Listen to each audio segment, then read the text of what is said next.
বন্ধুরা, পূর্বের দিনগুলোতে একটা খবর এসেছিল যা সমগ্র দেশকে হতবাক করে দিয়েছিল। দিল্লিতে একটা লিভ ইন সম্পর্কে থাকা এক প্রেমিক তার প্রেমিকাকে নির্মমভাবে হত্যা করে এবং তারপর তার দেহকে 35 টুকরো করে ফ্রিজে রেখে দেয়। এরপর সে সেই টুকরোগুলো বাইরে ফেলে দেওয়া শুরু করে। এটা এমন কোনো প্রথম ঘটনা নয়, বরং 2010 সালে এর চেয়েও ভয়াবহ এবং মর্মস্পর্শী একটা ঘটনা ঘটেছিল। পার্থক্য শুধু এতটুকু ছিল যে আজ দেহটি 35 টুকরো করা হয়েছিল, কিন্তু তখন 72 টুকরো করা হয়েছিল। বিশ্ব এই ঘটনাটিকে অনুপমা গুলাটি ডিপ ফ্রিজার হত্যাকাণ্ড নামে জানে। তাহলে 2010 সালে কে, কাকে এবং কেন 72 টুকরো করেছিল এবং কিভাবে এই পুরো রহস্যের পর্দা উঠেছিল, চলুন এই ভিডিওতে সব কিছু জানা যাক। এই জীবনের কারণ এবং পুরো গল্প আপনাকে হতবাক করে দেবে। এছাড়াও সম্প্রতি দিল্লি পুলিশ আফতাব শ্রদ্ধা মামলায় এবং 2010 সালে ঘটে যাওয়া এই অনুপমা গুলাটি ডিপ ফ্রিজার মামলার মধ্যে পারস্পরিক সংযোগ সম্পর্কে যে তথ্য প্রকাশ করেছে তা শুনলে আপনি আরও বেশি হতবাক হয়ে যাবেন। তাহলে এই দুটি মামলার মধ্যে কী সংযোগ আছে সেটাও জানা যাবে। ভিডিওটি শেষ পর্যন্ত দেখুন, কিন্তু গল্পটি এগিয়ে নেওয়ার আগে দ্রুত এই চ্যানেলটি সাবস্ক্রাইব করুন এবং আমাদের সর্বশেষ ভিডিওর নোটিফিকেশন পেতে বেল আইকনটি টিপে দিন। চলুন এখন গল্প শুরু করা যাক। এই গল্পের প্রধান চরিত্র হলেন রাজেশ গুলাটি এবং অনুপমা গুলাটি। রাজেশ গুলাটির জন্ম হয়েছিল দেরাদুনে। রাজেশের প্রাথমিক পড়াশোনা দেরাদুনেই হয়েছিল, কিন্তু উচ্চশিক্ষার জন্য তিনি দিল্লি চলে আসেন এবং দিল্লি বিশ্ববিদ্যালয়ে কম্পিউটার সায়েন্সে এমএসসি ডিগ্রি অর্জন করেন। এরপর তিনি সফটওয়্যার ইঞ্জিনিয়ার হন। দিল্লিতে পড়াশোনার সময়েই রাজেশের সাথে অনুপমার পরিচয় হয়। অনুপমা দিল্লির বাসিন্দা ছিলেন। প্রথম সাক্ষাতেই দুজন একে অপরকে পছন্দ করে ফেলেন এবং বন্ধুত্ব গড়ে তোলেন। ধীরে ধীরে তাদের বন্ধুত্ব গভীর হতে থাকে এবং প্রেমে পরিণত হয়। প্রথম কয়েক বছর তারা পরিবারের চোখ এড়িয়ে দেখা করতেন, কিন্তু পরে তারা বিয়ে করার সিদ্ধান্ত নেন এবং পরিবারকে জানান। অনুপমার পরিবার এবং রাজেশের পরিবার উভয়ই এই সম্পর্কে সম্মতি দেয় এবং 1999 সালে তাদের বিয়ে হয়। বিয়ের পর রাজেশের কেরিয়ার আরও উন্নতি হয় এবং তিনি আমেরিকার একটা বড় কোম্পানিতে চাকরি পান। এরপর তিনি সফটওয়্যার ইঞ্জিনিয়ার হিসেবে আমেরিকা চলে যান। অনুপমাও রাজেশের সাথে আমেরিকায় চলে যান। তখন পর্যন্ত তাদের জীবন খুব সুখের ছিল। তারা তাদের ইচ্ছামতো জীবনযাপন করছিলেন। আমেরিকায় গিয়েও প্রথম কয়েক মাস সব কিছু ঠিকঠাক চলছিল। রাজেশের মাসিক বেতন ছিল লক্ষাধিক রুপি। তিনি আমেরিকায় একটা বাড়িও কিনেছিলেন। কিন্তু সময়ের সাথে সাথে তাদের জীবনে টুইস্ট আসতে শুরু করে। আমেরিকায় যাওয়ার পর রাজেশ প্রতিদিন অফিসে যেতেন, কিন্তু অনুপমা বাড়িতে একা থাকতেন এবং একাকিত্বে ভুগতে শুরু করেন। একদিন অনুপমা রাজেশকে বলেন যে তিনি চাকরি করতে চান এবং রাজেশকে তার জন্য একটা ভালো চাকরি খুঁজে দিতে বলেন। রাজেশ তাকে বলে যে তাদের ভিসার শর্ত অনুযায়ী তিনি চাকরি করতে পারবেন না। এই কথা শুনে অনুপমা কিছুদিন চুপ থাকেন, কিন্তু পরে আবার চাকরির জন্য রাজেশের ওপর চাপ দিতে শুরু করেন। এই চাপের ফলে তাদের সম্পর্কে টানাপোড়েন শুরু হয়। এই সময় তাদের জীবনে অনেক উত্থান পতন আসে এবং মনে হতে থাকে যে সম্পর্কটি ভেঙে যাবে। কিন্তু 2005 সালের দিকে রাজেশ এবং অনুপমা তাদের জীবনের সব ভুল বোঝাবুঝি এবং অভিযোগ ভুলে নতুন করে জীবন শুরু করার সিদ্ধান্ত নেন। তাদের বাড়িতে তখনও কোনো সন্তানের কোলাহল ছিল না, তাই তারা সিদ্ধান্ত নেন যে সন্তান হলে তাদের সম্পর্ক ভালো হতে পারে। তাই তারা পরিবার বাড়ানোর সিদ্ধান্ত নেয়। 2006 সালে অনুপমা যমজ সন্তানের জন্ম দেয়, একটা মেয়ে এবং একটা ছেলে। রাজেশ এবং অনুপমার এই সিদ্ধান্ত অনেকাংশে সঠিক প্রমাণিত হয় এবং পরের কয়েক মাস তাদের জীবন সুখে কাটে। কিন্তু এটা দীর্ঘস্থায়ী হয়নি। 2007 থেকে 2008 সালের দিকে আমেরিকায় মহামন্দা শুরু হয় এবং অনেক লোকের চাকরি চলে যায়। এই মন্দার সময় রাজেশ কিছুদিন তার চাকরি বাঁচাতে সক্ষম হন, কিন্তু একসময় তার চাকরিও চলে যায়। চাকরি চলে যাওয়ার পর তারা তাদের সঞ্চয় দিয়ে কিছু মাস কাটান, কিন্তু সময়ের সাথে সাথে তাদের অবস্থা খারাপ হতে থাকে এবং শেষ পর্যন্ত তাদের আমেরিকার বাড়িও বিক্রি করতে হয়। বাড়ি বিক্রি করে তারা পরিবার সহ ভারতে ফিরে আসেন। রাজেশ কিছুদিন দেরাদুনে তার বাবা মায়ের বাড়িতে থাকেন, কিন্তু পরে তিনি দেরাদুনের গোবিন্দগড় এলাকায় একটা ভাড়া বাসা নেন এবং তার স্ত্রী ও সন্তানদের সাথে সেখানে থাকতে শুরু করেন। রাজেশ চাকরির সন্ধানেও লাগেন। কিছু চেষ্টার পর তিনি কলকাতার একটা বড় কোম্পানিতে সফটওয়্যার ইঞ্জিনিয়ার হিসেবে চাকরি পান। স্ত্রীকে দেরাদুনে রেখে রাজেশ কলকাতায় চলে যান এবং সেখানে চাকরি শুরু করেন। চাকরির কারণে রাজেশ খুবই কম কলকাতা থেকে দেরাদুনে আসতেন। অনুপমা দেরাদুনের সন্তানদের সাথে থাকতেন। তারা দুজন খুব বেশি সময় একসাথে থাকতেন না। তারপরও আবার তাদের সম্পর্কে তিক্ততা আসতে শুরু করে। ছোট ছোট বিষয় নিয়ে তাদের মধ্যে ঝগড়া শুরু হয়। তাদের মধ্যে সম্পর্ক এতটাই খারাপ হয়ে যায় যে তাদের ঝগড়া ফ্যামিলি কোর্ট পর্যন্ত পৌঁছে যায়। কয়েক মাসের শুনানির পর কোর্ট রায় দেয় যে রাজেশ প্রতি মাসে অনুপমার খরচের জন্য টাকা দেবেন। দুজনই এই রায়ে সম্মতি জানান। ঝগড়ার মধ্যেই তাদের জীবন চলতে থাকে এবং বছর পেরিয়ে 2010 সালে চলে আসে। অনুপমা বেশিরভাগ সময় একা থাকতেন, কারণ রাজেশ চাকরির কারণে কলকাতায় থাকতেন। তবে ফোন এবং ইমেলের মাধ্যমে অনুপমা এবং রাজেশের মধ্যে কথা হতো। এছাড়া অনুপমা তার বাবা মায়ের সাথেও ফোনে কথা বলতেন।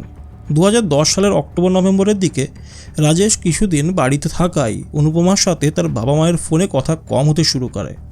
অক্টোবর-নভেম্বর মাসে অনুপমা ফোনে তার বাবা মা এমনকি সব বন্ধু এবং আত্মীয় স্বজনের সাথে কথা বলা বন্ধ করে দেন। তবে ইমেলের মাধ্যমে তিনি তার ভাই এবং কিছু কাছের মানুষের সাথে যোগাযোগ রাখতেন, যার মাধ্যমে অনুপমার খোঁজখবর তার পরিবার পেত। অনুপমার ব্যক্তিগত মোবাইল ফোন 15 অক্টোবরের পর বন্ধ হয়ে যায়। অন্যদিকে যখন অনুপমার বাবা মা বা ভাই রাজেশের মোবাইলে ফোন করে অনুপমার সাথে কথা বলতে চাইতেন, তখন রাজেশ বলতেন যে অনুপমা বাইরে গেছে বা ব্যস্ত আছেন, সময় পেলে তিনি কথা বলবেন। যদিও অনুপমা ফোনে কথা বলতেন না, তবে ইমেলের মাধ্যমে তিনি কিছু লোকের সাথে যোগাযোগ রাখতেন। ডিসেম্বর মাস চলে এসেছিল। 2 মাস ধরে কেউ অনুপমার সাথে ফোনে কথা বলেনি। তবে এই সময়ে ইমেলের মাধ্যমে অনুপমা কিছু লোকের সাথে যোগাযোগ রাখতেন। ইমেলের মাধ্যমে অনুপমা তার পরিচিতদের জানান যে তিনি মোবাইল বন্ধ রেখেছেন। এই সময় যখন 2 মাস ধরে অনুপমার সাথে কথা হয়নি, তখন অনুপমার বাবা মা অনুপমার ভাই সুজন কুমার প্রধানকে দেহরাদুনে পাঠান যাতে তিনি অনুপমার সাথে দেখা করতে পারেন। 12 ডিসেম্বর 2010 সালে সুজন কুমার প্রধান দেহরাদুনে রাজেশের বাড়িতে পৌঁছান। রাজেশ তাকে দেখে রেগে যান এবং দরজা বন্ধ করে দেন। তিনি বলেন যে অনুপমা বাইরে গেছেন এবং এখন তার সাথে দেখা করা যাবে না। সুজন জোর করে বাড়িতে ঢোকার চেষ্টা করে। এই নিয়ে জামাই এবং শ্যালকের মধ্যে তর্ক হয়। তবুও রাজেশ সুজনকে বাড়িতে ঢুকতে দেন না। সুজন তার বোনের কথা রাজেশকে জিজ্ঞেস করেন, কিন্তু তিনি কোনো সঠিক উত্তর দেন না। সুজন পুলিশ স্টেশনে গিয়ে তার বোন অনুপমা গুলাটির গুম হওয়ার রিপোর্ট দাখিল করেন। সুজন পুলিশকে বলেন যে তিনি বাড়িতে ঢোকার চেষ্টা করেছিলেন, কিন্তু রাজেশ তাকে ঢুকতে দেননি। পুলিশ ঘটনার গুরুত্ব বুঝে তৎক্ষণাৎ রাজেশের বাড়িতে যায় এবং হঠাৎ করে বাড়িতে হানা দিয়ে অনুপমার ব্যাপারে জিজ্ঞাসাবাদ শুরু করে। রাজেশ পুলিশের প্রশ্নের সোজা উত্তর দেন না এবং পুলিশকে বিভ্রান্ত করার চেষ্টা করেন। পুলিশ রাজেশের বাড়ি তল্লাশি করার সিদ্ধান্ত নেয়। তল্লাশির সময় পুলিশের নজরে পড়ে একটা বন্ধ ঘর। ঘরটি খোলা হলে সেখানে একটা বড় ফ্রিজ দেখা যায়। সাধারণত এ ধরনের ফ্রিজ বড় দোকান বা হোটেলে দেখা যায়, কিন্তু রাজেশ এটা বাড়িতে রেখেছিলেন। পুলিশ ফ্রিজটি খুলে তল্লাশি করার সিদ্ধান্ত নেয়। ফ্রিজ খুলতেই সবাই হতবাক হয়ে যায়। ফ্রিজের ভেতরে অনেক ছোট ছোট প্লাস্টিকের ব্যাগে মাংসের টুকরো রাখা ছিল। গভীরভাবে দেখলে বোঝা যায় যে কোনো মানুষের দেহ কেটে প্লাস্টিকের ব্যাগে রাখা হয়েছে। ফ্রিজ আরও গভীরভাবে তল্লাশি করা হলে ভিতরে একটা মানুষের মাথার খুলি পাওয়া যায়। কাটা মাথাটি দেখে সুজন প্রধানত তৎক্ষণাৎ চিনে ফেলেন এবং বলেন যে এটা তার বোন অনুপমা গুলাটির মুখ। এই দৃশ্য দেখে পুলিশ তৎক্ষণাৎ রাজেশ গুলাটিকে গ্রেপ্তার করে এবং তাকে স্থানীয় আদালতে পুলিশ রিমান্ডের জন্য উপস্থাপন করে। পুলিশ রাজেশের 5 দিনের রিমান্ড পায়। এরপর জিজ্ঞাসাবাদে যা প্রকাশ পায় তা শুনলে কেউ বিশ্বাস করতে পারবেন না।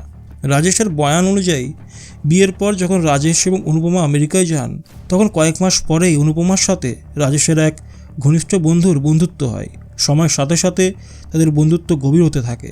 যদিও অনুপমা তার স্বামীর বন্ধুর সাথে বন্ধুত্ব উপভোগ করছিলেন, কিন্তু রাজেশের এটা ভালো লাগছিল না। এই কারণে অনুপমা এবং রাজেশের মধ্যে ঝগড়া হতে শুরু করে।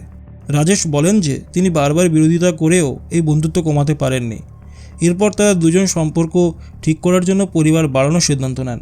পরিবার বাড়ানোর পর কয়েক মাস সব কিছু ঠিকঠাক চলছিল, কিন্তু আবার অনুপমা তার বন্ধুর সাথে বেশি সময় কাটাতে শুরু করেন। এর ফলে তাদের ঝগড়া বাড়তে থাকে। এইসব উত্থান পতনের মধ্যে মন্দার সময় চাকরি চলে যাওয়ার পর রাজেশ ভারতে ফিরে আসেন। রাজেশের মতে ভারতে ফিরে আসার পরও অনুপমা গোপনে তার বন্ধুর সাথে যোগাযোগ রাখতেন। এই কারণে তাদের মধ্যে প্রায়ই ঝগড়া হতো। ভারতে ফিরে আসার পর যখন রাজেশ কলকাতায় চাকরি করতে যান, তখন 2009 সালের দিকে রাজেশের সাথে কলকাতার এক মহিলার পরিচয় হয়। কথোপকথনে জানা যায় যে তার স্বামী তার সাথে খুব খারাপ আচরণ করে এবং তাকে মারধর করে। মহিলার গল্প শুনে রাজেশ তার প্রতি সহানুভূতি দেখান এবং ধীরে ধীরে তার সাথে বন্ধুত্ব গড়ে তোলেন। সময়ের সাথে সাথে রাজেশ সেই মহিলাকে ভালোবেসে ফেলেন এবং গোপনে কলকাতার একটা মন্দিরে তাকে বিয়ে করেন। এইভাবে রাজেশের এখন 2টি স্ত্রী হয়ে যায়। একটা যার সাথে তিনি 1999 সালে প্রকাশ্যে প্রেমের বিয়ে করেছিলেন এবং অন্যটি যার সাথে তিনি 2009 সালে গোপনে কলকাতার একটা মন্দিরে বিয়ে করেছিলেন। রাজেশের দ্বিতীয় বিয়ের খবর কোনোভাবে অনুপমার কানে পৌঁছে যায়। এই নিয়ে অনুপমা এবং রাজেশের মধ্যে ঝগড়া হয় এবং তারা দুজন সম্পর্ক শেষ করার কথা ভাবতে শুরু করেন। কিন্তু রাজেশ সবসময় বলেন যে তার দ্বিতীয় বিয়ের কথা সম্পূর্ণ মিথ্যা। অনিচ্ছা সত্ত্বেও অনুপমা তার স্বামীর কথা বিশ্বাস করেন। তবে এর পরেও তাদের সম্পর্ক খুব একটা ভালো হয়নি। কিছু মাস আগে আদালত রাজেশকে প্রতি মাসে 20,000 টাকা অনুপমাকে দেওয়ার নির্দেশ দিয়েছিলেন। এখন রাজেশ সেই নির্দেশকে গুরুত্ব দেওয়া বন্ধ করে দেন। এই কারণে টাকার বিষয়েও অনুপমা এবং রাজেশের মধ্যে ঝগড়া হতে শুরু করে।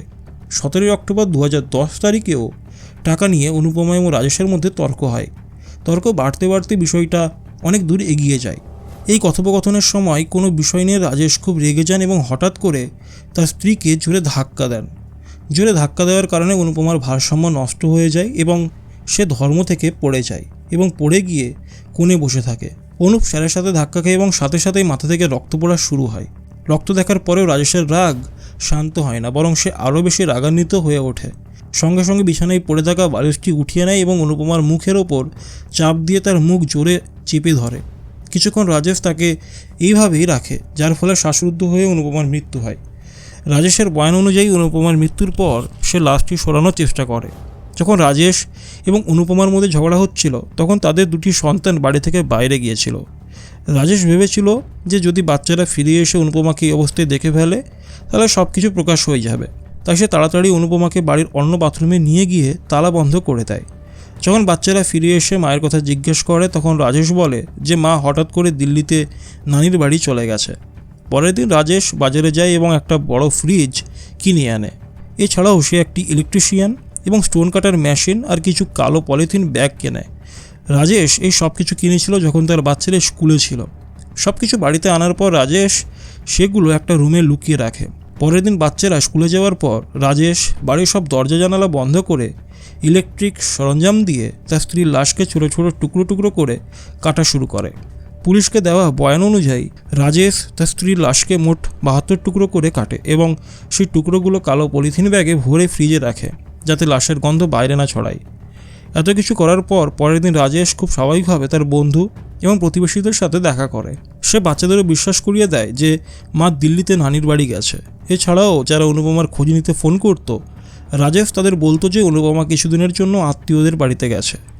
পুলিশ যখন রাজেশকে জিজ্ঞাসা করে যে অনুপমা 17 অক্টোবর 2010 সালে মারা গিয়েছিল তারপরও তার সোশ্যাল মিডিয়া অ্যাকাউন্ট এবং ইমেল কীভাবে চালু ছিল, তখন রাজেশ জানায় যে সে চুপি চুপি অনুপমার সব অ্যাকাউন্টের তথ্য জেনে নিয়েছিল এবং সেই অনুপমার মৃত্যুর পর তার ইমেল এবং সোশ্যাল মিডিয়া অ্যাকাউন্ট ব্যবহার করে তার বন্ধু এবং পরিবারের সদস্যদের সাথে যোগাযোগ করত যাতে কেউ সন্দেহ না করে যে অনুপমা আর বেঁচে নেই। এই কৌশল ব্যবহার করে রাজেশ প্রায় 2 মাস ধরে সবার চোখে ফাঁকি দিতে সক্ষম হয়। লাশকে 72 টুকরো করে কাটার পর রাজেশ যখনই বাইরে যেত তখন চুপি চুপি 1 বা 2 ব্যাগ করে লাশের টুকরো নিয়ে যেত এবং দেরাদুনের মসুরি রোডের কাছে নালা এবং জঙ্গলে ফেলে দিত। পুলিশ শেষ পর্যন্ত রাজেশকে গ্রেপ্তার করে এবং সে জায়গায় নিয়ে যায় যেখানে সে লাশের টুকরোগুলো ফেলেছিল। অনেক খোঁজাখুঁজির পর পুলিশ সেই কালো পলিথিন ব্যাগগুলো খুঁজে পায় যাতে অনুপমার শরীরের অংশগুলো ছিল।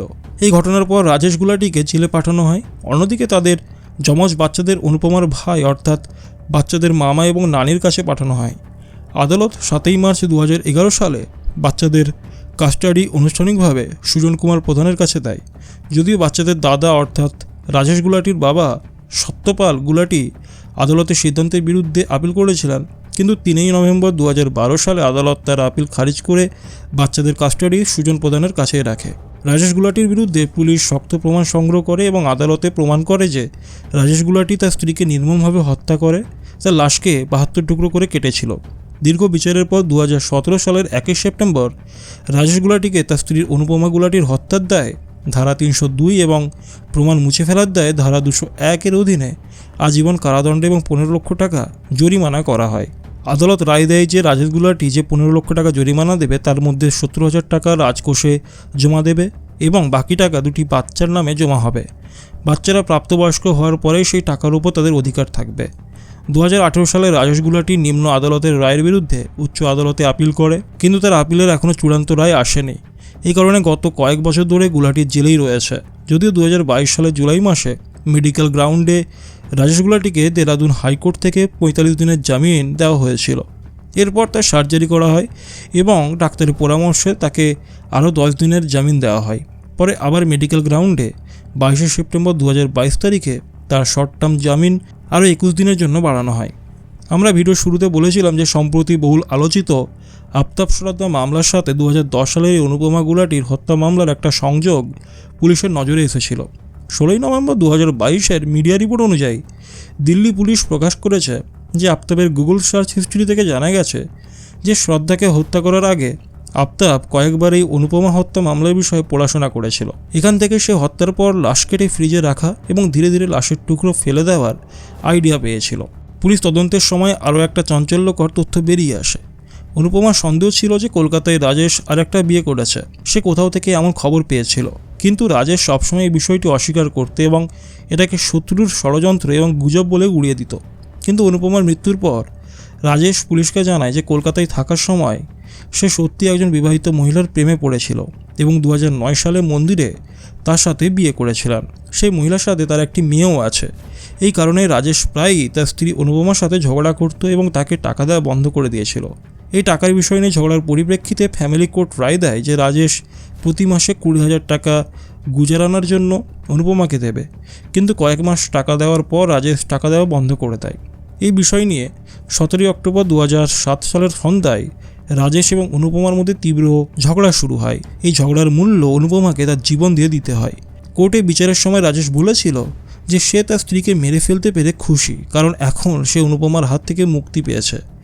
রাজেশ আরও বলেছিল যে সে যা কিছু করেছে তা তার বাচ্চাদের নিরাপদ ভবিষ্যতের জন্য করেছে, কিন্তু সত্যি কথা হলো সে এইভাবে একটা বাচ্চার মাথা থেকে তার মায়ের ছায়া কেড়ে নিয়ে তাকে এমন একটা বেদনা দিয়েছে যা সে সারা জীবন ভুলতে পারবেন না। বন্ধুরা, এই সত্য ঘটনাটি আপনাদের কেমন লাগলো কমেন্ট বক্সে অবশ্যই জানাবেন। ভিডিওটি ভালো লাগলে লাইক এবং শেয়ার করবেন। এই ধরনের ক্রাইমের গল্পের জন্য এখনই চ্যানেলটি সাবস্ক্রাইব করুন। আমাদের লেটেস্ট ভিডিওর আপডেট পেতে বেল আইকন টিপতে ভুলবেন না। ধন্যবাদ।